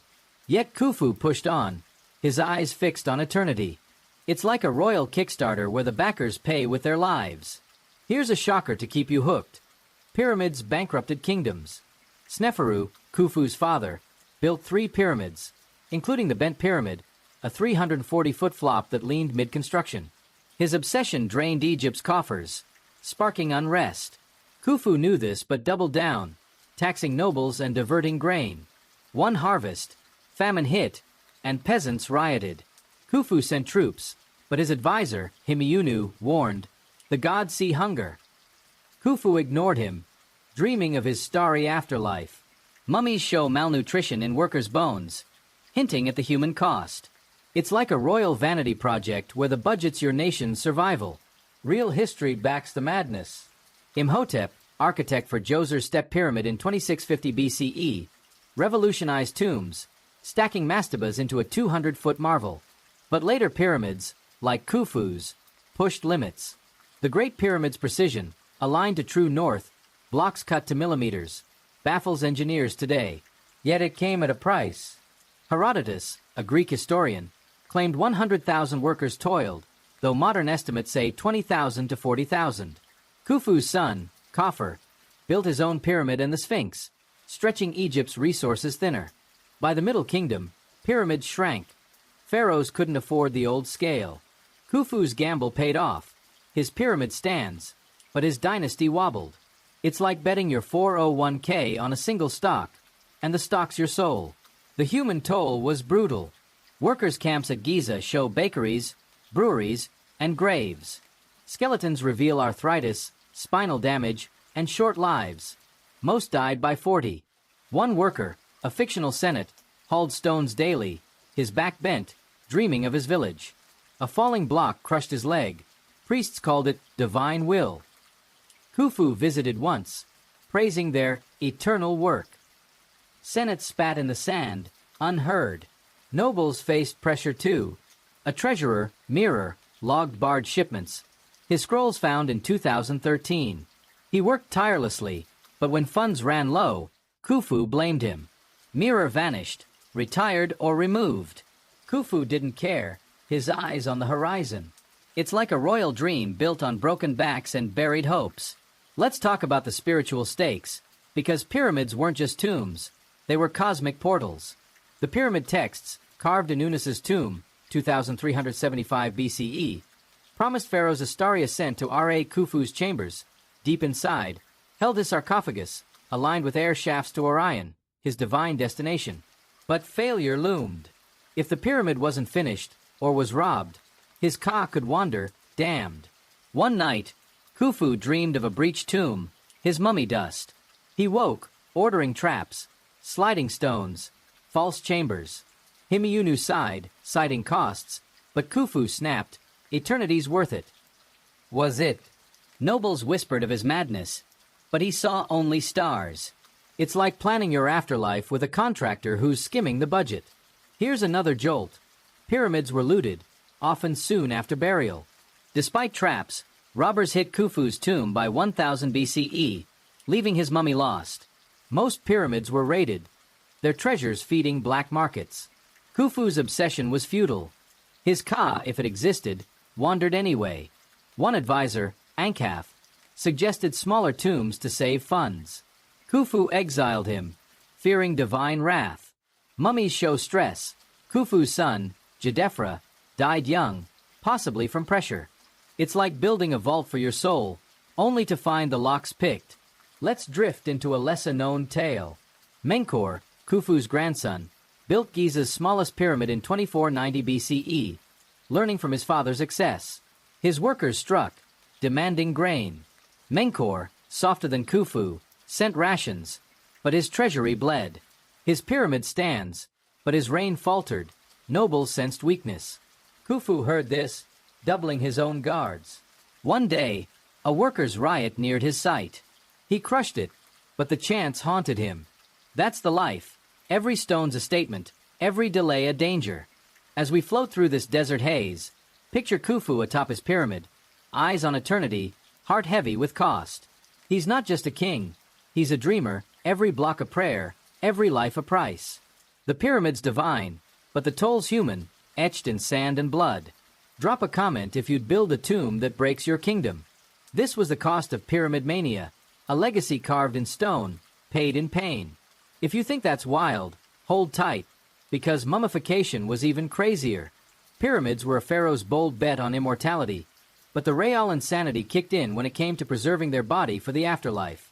In ancient Egypt, death wasn't a goodbye, it was a transformation, and mummification was the gruesome, obsessive process to ensure a pharaoh's soul could thrive forever. This wasn't a simple burial. It was a 70-day ordeal of gutting, drying, and wrapping, performed with surgical precision and priestly chants, all to cheat decay. But the process was so invasive, so bizarre, it'd make even the bravest pharaoh queasy. Welcome to the macabre world of mummification madness, where preparing for death was as disturbing as it was divine. Close your eyes, let the Nile's murmurs soothe you, and let's unravel this grisly ritual. Picture a dimly lit embalming chamber in Saqqara, 1350 BCE, its walls etched with spells from the Book of the Dead. Pharaoh Amenhotep, still alive at 30, visits to inspect the process, his heart pounding under his gold collar. On a stone slab lies a noble, freshly dead, surrounded by priests in jackal masks, Anubis's avatars. The air's thick with natron's sharp tang and incense smoke. A priest, the slitter, slices the noble's abdomen with an obsidian blade, pulling out glistening organs while chanting to Osiris. Another scoops the brain through the nose with a bronze hook, tossing it aside, useless in the afterlife. Amenhotep watches, his stomach churning, knowing this awaits him. The priests bow, praising his eternal form. But he's thinking, that's my future? This isn't a funeral prep. It's a horror show with a divine script. Talk about a spa day you'd never book on Groupon. Mummification was Egypt's ultimate life hack. Preserve the body so the ka, or soul, could return.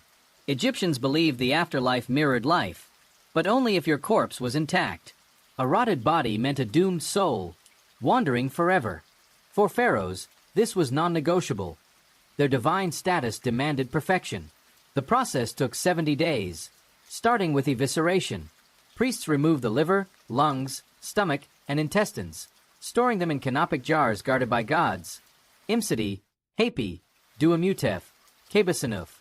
The heart, seat of the soul, stayed put, or was replaced with a scarab amulet. Amunhotep once held a jar, its lid shaped like a falcon, feeling the weight of eternity. He forced a smile, but the jar's chill haunted him. It's like prepping for a cosmic road trip, but your car's your corpse. Let's linger on the process, because it was gruesome. After gutting, priests packed the body with natron, a drying salt, for 40 days, turning it leathery. They'd rinse it, stuff it with linen and resin, then wrap it in hundreds of yards of bandage, tucking in amulets for protection. Each step had chants, oils, and spells. Sloppy work risked divine wrath. One priest, Kame Wasit, once fumbled a wrap, earning a glare from his master. Amunhotep, watching, doubled his offerings to Anubis, fearing a botched job on himself. The smell, natron, decay, myrrh, was overpowering. Priests wore masks, not just for ritual, but to breathe. Amunhotep gagged, hiding it behind a cough. Gods don't puke, but he was close. It's like a surgical theater where the patient's already dead, and the stakes are eternal. Here's a shocker to keep you hooked. Priests practiced on the living. To perfect their craft, they'd use natron on Pharaoh's skin during life, testing drying techniques. Amunhotep endured this, his arm stinging as a priest rubbed salt, muttering about eternal flesh. It burned like a wasp sting, but he nodded, divine mask intact. Mummies show some pharaohs had skin lesions from this. Ramses II's arms bear scars. Imagine your funeral prep starting while you're signing decrees. Amunhotep once asked, "Does it hurt after?" The priest's silence was louder than any chant. It's like a dress rehearsal for death, with you as the star. Real history shows the stakes. Herodotus, a Greek historian, described mummification in 450 BCE, noting its precision. Brains hooked out, organs jarred, bodies sewn. Mummies like Tutankhamun's, found in 1922, reveal artistry. His skin, blackened by resin, was wrapped with 150 amulets, including a gold Anubis. But mistakes happened. Amenhotep I's mummy, re-wrapped after looting, shows sloppy work, bandages loose, amulets missing. Priests hid it, fearing divine backlash. Amunhotep knew this risk. One night, he dreamed of his mummy unraveling, his ka trapped. He woke, ordering more gold for embalmers, heart racing. It's like paying for a 5-star hotel, but the room's a tomb, and the service might suck. The human toll was grim. Embalmers, low status despite their skill, worked in stench and heat, their lungs scarred by natron dust. One, a fictional martyr, spent decades gutting nobles, his hands stained, his dreams dark. He once slipped, cutting himself during a ritual.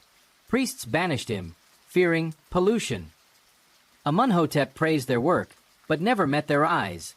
Gods don't fraternize with corpse handlers. Families paid too. Nobles bankrolled mummification, draining estates. A priest once hinted Amunhotep's tomb needed more linen. He taxed a village, sparking protests. He crushed them, but the chants lingered. It's like a royal funeral where the guest lists your kingdom, and they're not happy. Let's talk about the spiritual weight, because mummification wasn't just physical, it was existential. The Book of the Dead, a guide for the afterlife, promised trials. Heart weighed against Maat's feather, monsters lurking. A bad mummy meant failure. Amunhotep studied the texts, memorizing spells to pass Amit, the devourer. One day, a priest showed him a canopic jar, its lid a baboon. "Your lungs," he said.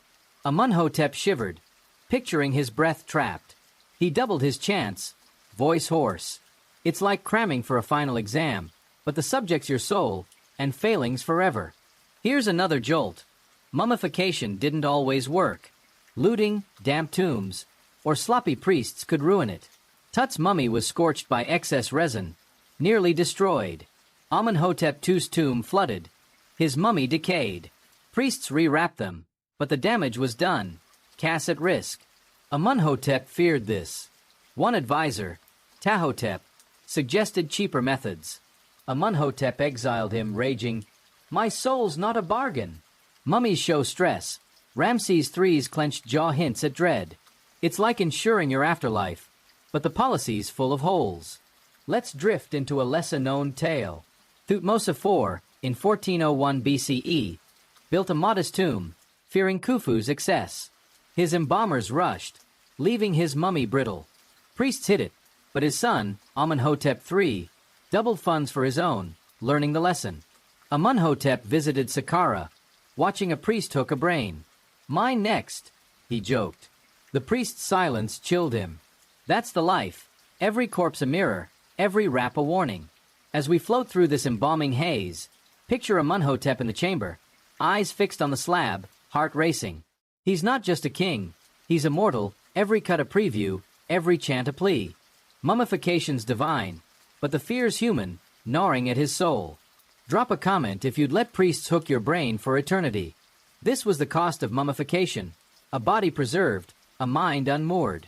If you think that's grim, brace yourself, because legacy anxiety was the final blow. Mummification was a gruesome gamble for immortality, but for pharaohs, the real terror wasn't death, it was being forgotten. In ancient Egypt, a god-king's legacy wasn't just fame, it was existence itself, etched in stone, temples, and memory to ensure their ka thrived in the afterlife. But that legacy was fragile, vulnerable to erasure by rivals, time, or ungrateful heirs.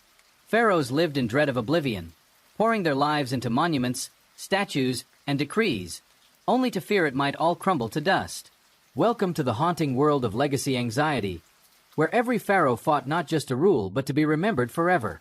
Close your eyes, let the Nile's whispers soothe you, and let's unravel the fear that drove their divine obsession. Picture a moonlit terrace in Thebes, 1350 BCE, the desert air cool against sandstone walls. Pharaoh Amenhotep, now 35, leans on a balustrade, his gold collar glinting under stars. Below, his temple rises, half-built, its columns carved with his name, Amenhotep, son of Ra scribes tally costs, nobles grumble, and his sister wife, Nefertari, urges restraint. But Amenhotep's eyes are distant, haunted. Last week, he found a defaced statue of his father, its name chiseled out. Was it vandals, rivals, or a successor's spite? His heart races. Will his own name vanish, his ka doomed to wander? He orders deeper carvings, more statues, ignoring the treasury's groans. This isn't pride, it's panic, a fight against eternity's erase button. Talk about a midlife crisis that's less new hobby and more immortal or bust. Legacy was everything.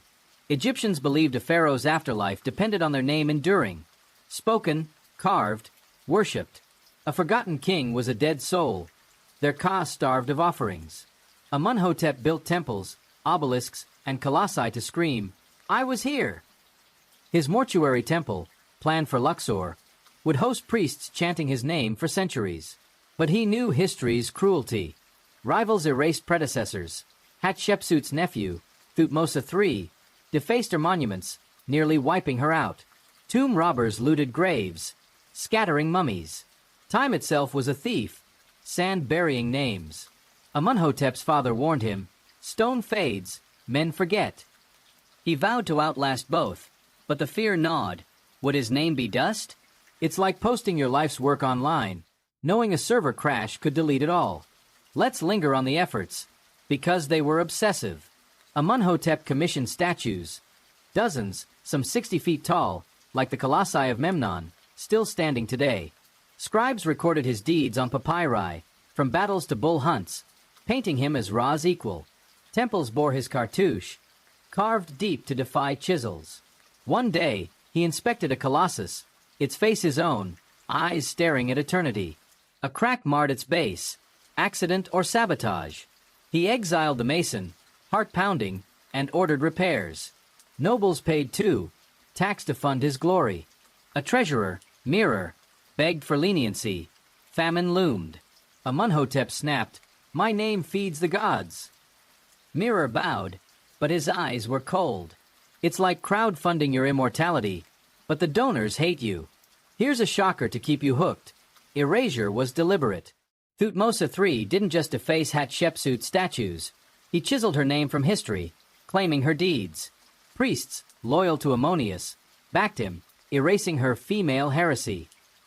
Her temple at Deir el-Bahri survived, but her Ka suffered. Amenhotep knew this. One night, he caught a scribe altering his father's records, omitting a loss to Mitanni. Was it loyalty or a rival's ploy? He burned the scroll, doubled his scribe's guards, but the fear lingered. Would his son, Nebmater, erase him? He named him co-regent, a leash disguised as love. It's like writing your memoir, knowing your editors got a grudge. Real history shows the stakes. Ramses II, in 1279 BCE, was the king of legacy. Over 100 statues, temples like Abu Simbel, his name on every stone. He even usurped old monuments, carving his cartouche over others. But his rivals tried erasure too. Hormheb, post-Tutankhamun, defaced Akhenaten's city, Amarna, erasing his Aten cult. Akhenaten's mummies missing, likely destroyed. Amenhotep feared this. One day, a priest suggested reusing an old temple for his name. Amenhotep raged, "My cause not second-hand." The priest vanished, retired or removed. Amenhotep doubled his carvings, heart racing. It's like branding your soul, but the competition's got an eraser. The human toll was brutal. Workers died building monuments. Mummies show crushed spines, worn joints. A fictional sculptor, Tommy's, carved Amenhotep's face daily, his hands bleeding, dreaming of his kids. A falling obelisk killed his brother. Priests called it divine will. Amenhotep praised their work, but never saw their faces. Gods don't mingle. Nobles suffered too. A governor, User-Hat, funded a temple, bankrupting his estate. He begged relief. Amenhotep refused, citing eternal duty. User-Hat's son joined a rival faction, betrayal born of tax. Peasants paid with labor, drafted for years. One village rioted, chanting, "No more stones." Amenhotep crushed it, but the echoes haunted him. It's like a royal legacy built on broken lives and empty bellies. Let's talk about the psychological weight, because legacy anxiety wasn't just effort, it was dread. Amenhotep couldn't sleep, dreaming of blank stones, his name dust. He'd check carvings, tracing his cartouche, fearing cracks. Nefertari urged rest, but was her smile pity or plot? He doubled scribes, recording every deed, but feared their loyalty. One night, he found a defaced relief, his eyes gouged. Vandals or rivals? He tripled guards, heart pounding. Mummies show stress. Ramses II's clenched jaw, Tut's frail bones. Amenhotep's hands shook during rituals, hidden under his cloak. Priests offered spells for eternal fame, but no charm stops time. It's like chasing likes on a post the world's determined to unsee. Here's another jolt. Legacy battles outlasted death. Amenhotep III's son, Akhenaten, trashed his father's Ammonius temples for Aten, risking his Ka. Priests struck back, erasing Akhenaten post-mortem. Tutankhamun restored Ammonius, but his own name faded until 1922. Amenhotep feared this. He named Nebmater co-regent, hoping loyalty, but saw doubt in his son's eyes. One day, a noble, Senenmut's heir, praised Nebmater too warmly. Amenhotep exiled him, fearing a coup. It's like securing your Wikipedia page, but your kid's got admin rights and a grudge. Let's drift into a lesser-known tale. Senusret III, in 1878 BCE, built fortresses and a modest tomb, fearing Khufu's excess. But his son, Amenemhat II, neglected his temples, chasing his own glory. Senusret's name faded, his Ka starved. Priests reburied his mummy, but the damage was done. Amenhotep heard this, doubling his temple funds. One day, a worker carved his name crookedly. Amenhotep had him flogged, but was it error or sabotage? He tripled scribes. Heart racing. That's the life. Every letter's a lifeline, every flaw a fate. The spiritual stakes were crushing. The Book of the Dead warned of oblivion. Souls forgotten faced Amit's jaws. Amunhotep memorized spells. Praying his name endured. One ritual, he faltered, misnaming a god. Priests corrected him, but the crowd's silence screamed doubt. He doubled offerings, voice hoarse. It's like auditioning for eternity, knowing one flub could cancel your soul. Drop a comment if you'd stress over your name lasting forever. As we float through this starlit haze, picture Amunhotep on his terrace, eyes on his temple, heart heavy with fear. He's not just a king, he's immortal, every carving a plea, every name a prayer. The legacy's divine, but the dread's human, gnawing at his soul. Drop a comment if you'd fight time to be remembered. This was the cost of legacy, an eternity chased, a life consumed. If you think that's haunting, brace yourself, because our final reflection will tie this divine madness together. As the sun sets over the Nile, casting a golden glow across the sands of ancient Egypt, we come to the end of our journey through the disturbing lives of pharaohs, god-kings who ruled as divinities but lived as mortals, trapped in a world of ritual, danger, and dread.